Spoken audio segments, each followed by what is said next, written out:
श्री स्वामी समर्थ अवधूत चिंतन श्री गुरुदेव दत्त। दुर्गा सप्तशती पारायण 3 पारायण पूर्ण होताना मला खरं तर खूप चांगले अनुभव आले आहेत आणि काही न करण्यापेक्षा खरंच दुर्गा सप्तशती पारायण 3 पारायण करून 14 पाठ करणं जरी माझ्याकडून शक्य झालं नाही तरी 3 पारायण करून मला खूप चांगला अनुभव आलेला आहे। आणि खरं तर पारायण केली म्हणजे दुःख आपल्या आयुष्यातलं सगळं संपून गेलं असं होत नाही, पण दुःख सहन करण्याची किंवा दुःख आपल्याला दुःखातून बाहेर पाडण्यासाठी मार्ग दाखवणारी ही देवीच असते। त्यामुळं आपण नक्कीच आपल्याला शक्य होईल तितकी देवीची सेवा ही करावीच। तर माझ्या अनुभवावरून मी आजपर्यंत जे काही अनुभव घेतलेले आहेत त्यावरून मी तुम्हाला काही गोष्टी सांगण्याचा प्रयत्न करणार आहे। पण तुम्ही जर चॅनलवरती नवीन असाल तर कृपया सबस्क्राईब करा, लाईक करा आणि कमेंटही करा। तर पारायण केली, दुर्गा सप्तशती पारायण किंवा कुठलीही पारायण केली, देवाची सेवा केली म्हणजे आपलं सगळं दुःख संपलं असं होत नाही, पण आपल्याला दुःखातून मार्ग नक्कीच मिळतो। त्यामुळं कसं आहे की देवाची सेवा ही आपण करायलाच पाहिजे। आणि देवाची सेवा करायची म्हणजे काय, तर सगळं सोडून फक्त देवासमोरच बसून राहायचं नाही असं नाही, तर आपल्याला जमेल तेवढी देवाची सेवा आपण नक्कीच करू शकतो। तर नवरात्रामध्ये प्रत्येकाने देवाची शक्य होईल तितकी कुलदेवीची सेवा केली असेलच, पण त्याचबरोबर जर कुणाकडून काही राहून गेलं असेल तर काहीही हरकत नाही, तुम्ही यापुढंसुद्धा देवीची सेवा करू शकता। नवरात्र संपलं म्हणजे कुलदेवी आपल्या घरातून निघून गेली असा त्याचा अर्थ होत नाही, कुलदेवी तिथेच आहे। त्यामुळं तुम्ही कधीही ज्यावेळी तुम्हाला योग्य वाटेल त्यावेळी, ज्यावेळी तुमचं मन हताश झालेलं असेल त्यावेळी तुम्ही नक्कीच देवीची सेवा करू शकता आणि तुम्हाला कुठल्याही मोठ्या अडचणीतून बाहेर काढणारी ही कुलदेवीच असते। कारण कुलदेवी जर प्रसन्न नसेल तर अनेक वेळा आपण कितीही जरी काहीही केलं तरी अनेक वेळा आपल्याला फळ मिळत नाही। मग आपल्याला असं वाटतं की आपण अनेक पारायण केली, अनेक व्रत वैकल्य केलं तरीसुद्धा म्हणावं असं फळ मिळालं नाही। आपण हे करत आहे, ते करत आहे, मुलाच्या लग्नासाठी, नोकरीसाठी अनेक अडचणी असतात, माणसाच्या आयुष्यामध्ये अनेक अडचणी असतात, तर त्यातलं सगळ्यात मोठं एक गोष्ट आपल्याकडून राहून गेलेली असते ती म्हणजे कुलदेवीची सेवा आपल्याकडून जितकी व्हायला हवी तितकी होत नाही। आता नवरात्र संपलं म्हणजे याचा अर्थ आपण देवीची सेवा करायची नाही असं नाही, तर आपल्याला जमेल तेवढी जास्तीत जास्त आपण सेवा देवीची करू शकतो। चांगलं कर्म आणि देवाची सेवा या 2 अशा गोष्टी आहेत की त्यामुळं नक्कीच कुठल्याही मोठ्या संकटातून सहजपणे आपण बाहेर पडू शकतो। किमान आपल्याला मनाचं समाधान तरी मिळतं की आपण केले, अगदीच आपण हातावर हात ठेवून बसलेलो नाही, आपण काहीतरी केलेलं आहे, चांगली गोष्ट केलेली आहे, या गोष्टीचं समाधान मिळतं आणि आपल्याला देवीचा आशीर्वादही नक्कीच मिळतो।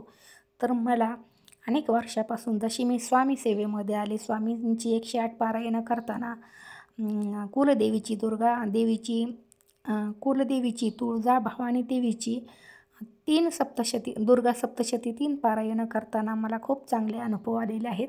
मी स्वतःला भाग्यवान समजते की कुठल्याही देवाची सेवा, मग कुलदेवी असो किंवा स्वामी समर्थ असतो, यांची सेवा माझ्याकडनं निर्विघ्नपणे पार पडते, यांची पारायणं निर्विघ्नपणे पार पडतात।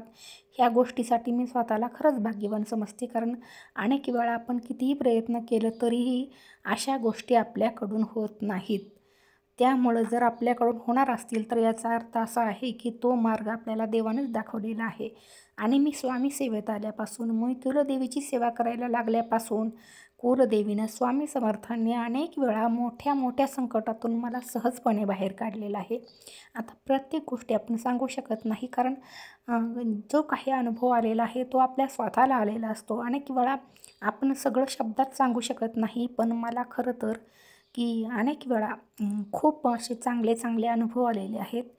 कुठलंही संकट येण्याआधी असं वाटतं की ते परतवून गेलेलं आहे, खूप चांगले अनुभव आलेले आहेत। त्यामुळं प्रत्येकानं खरं तर स्वामींची किंवा कुलदेवीची सेवा करून स्वतः हा अनुभव घ्यावा असं मला अगदी मनापासून वाटतं। कुठलंही तुमच्यावर संकट असू दे नसू दे, तुम्ही दुःखात असू दे सुखात असू दे, तरीसुद्धा तुम्ही देवाची सेवा ही करू शकता। पारायण, व्रत वैकल्य, देवाचं नामस्मरण या सगळ्या गोष्टी करून मनाला जे समाधान मिळतं ते खूप मोठं असतं। तर ज्या ग्रंथाला पूर्वी मला हात लावायची सुद्धा भीती वाटायची. खरं तर आमच्या घरी तो ग्रंथ खूप दिवसापासूनच आहे. खरं तर घरात अगोदरच मोठ्या माणसाने आणून ठेवलेला आहे. आमचं एकत्र कुटुंब आहे. मी सगळ्यामध्ये धाकटी आहे. त्यामुळं मोठ्यांनी तो ग्रंथ आणून ठेवलेला आहे. पण त्याचं पारायण करण्याची संधी मात्र मला पहिल्यांदा गेल्या वर्षी मिळाली. आधी अनेकदा मी खरं तर दुसरं कोणीच पारायण करत नाही. घरामध्ये मीच पहिलं पारायण केलेलं आहे. तर पारायण करत असताना अनेक वेळा आधी मला असं वाटायचं की फारच अवघड आहे, ते आपल्याला जमेल का नाही, आणि जर पूर्ण पारायण कसं करायचं, त्याचे नियम काय आहेत, अशा अनेक गोष्टी माझ्या मनामध्ये येत होत्या. पण पारायण ज्यावेळी केली, खरं तर ह्यावेळी 3 पारायणं पूर्ण झाली. पण मला खरं तर खूप चांगला अनुभव आला. खरं तर मी एक गोष्ट नक्की सगळ्यांना सांगेन की जर तुम्ही दुःखात असा, सुखात असा, पण देवाची सेवा करणं, देवाचं पारायण करणं, व्रतवैकल्य करणं हे आपलं पहिलं कर्तव्य आहे. कारण कसं असतं की जीवन जगत असताना आणि जीवनानंतरही आपल्याला खरा सोबती, आपला खरा जिवलग हा खरं तर परमेश्वरच असतो. आणि चांगलं कर्म आणि देवाची भक्ती या 2 गोष्टी जन्मात येऊन प्रत्येकानं करायलाच पाहिजेत.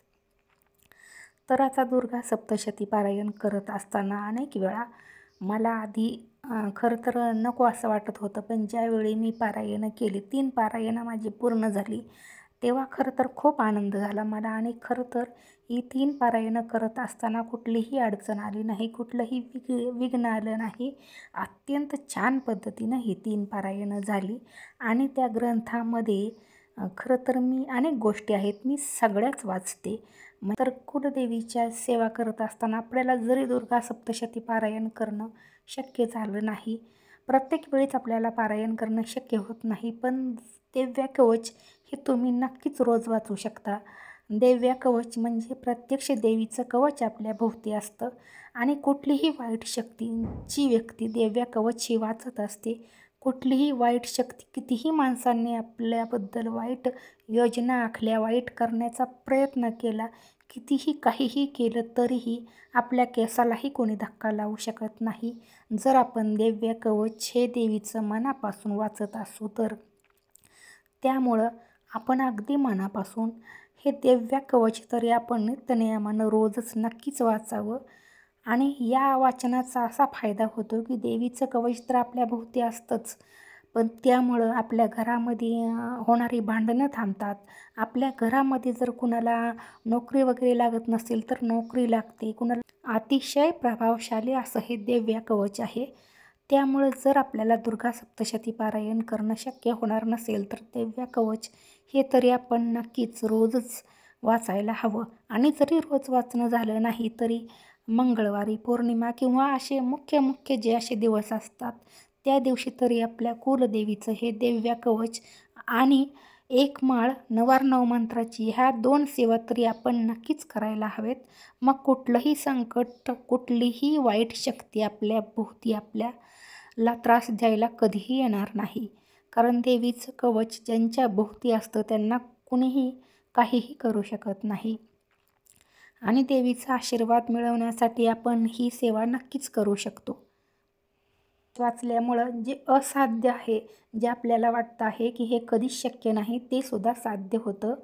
आपल्या मनात जर एखादी इच्छा असेल आणि आपल्याला वाटत असेल की ही इच्छा कशी पूर्ण होईल, काय करू, तर आपण फक्त चांगल्या मनानं प्रयत्न करायचे. आणि त्याचबरोबर आपण देवीचं कवच म्हणजेच दिव्य कवच हे वाचायचं. तुमच्या देव्हाऱ्यावरती कोणतीही जरी देवी असली तरीही तुम्ही हे वाचू शकता. ही दुर्गा सप्तशती देवीची 3 पारायणं करून मला खूपच समाधान मिळालेलं आहे.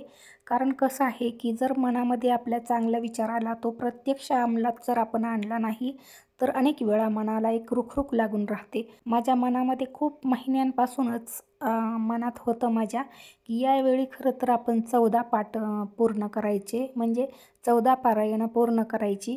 पण काही हरकत नाही, यावेळी 14 पारायणं जरी करणं मला झालं नाही तरीही माझ्याकडून देवीची 3 पारायणं निर्विघ्नपणे पार पडली आहेत. आणि या गोष्टीसाठी मी अत्यंत समाधानी आहे. खरं तर काहीच न केल्यापेक्षा काहीतरी केलेलं बरं. आणि आता मी पुन्हा एकदा सांगेल की ही 3 पारायणं करत असताना मला खूप चांगले अनुभव आलेले आहेत. प्रत्येकानं देवीची ही पारायणं करायलाच पाहिजेत. आता पारायणं केली म्हणजे की आपल्या आयुष्यात दुःख येणारच नाही, अडचणी येणारच नाहीत असं नाही. दुःख, अडचणी, ऊन, सावली ह्याप्रमाणे असतात, त्या येतच असतात. पण या सगळ्यामध्ये जर आपल्याला कुलदेवीचा आशीर्वाद मिळाला तर त्या सहन करणं आपल्याला खूप सोपं जातं. आणि कुलदेवीचा आशीर्वाद मिळाल्यामुळं अनेक वेळा अडचणी, दुःख येण्या अगोदर परतवून गेलेले असतात. त्यामुळं आपल्याला कुलदेवीची सेवा करायलाच पाहिजे. प्रत्येकानं न चुकता कुलदेवीची ही सेवा नक्कीच करावी. फक्त आपण देवपूजा करत असतो. देवपूजा आणि संध्याकाळची निरांजन वगैरे लावलं की एवढं झालं की देवपूजा, असं होत नाही.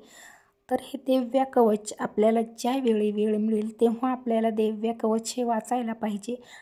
त्यामध्ये अनेक चांगल्या गोष्टी आहेत, जे आपल्याला शक्य होईल ते वाचायला पाहिजे. पण देवीची सेवा ही प्रत्येकानं करायलाच पाहिजे.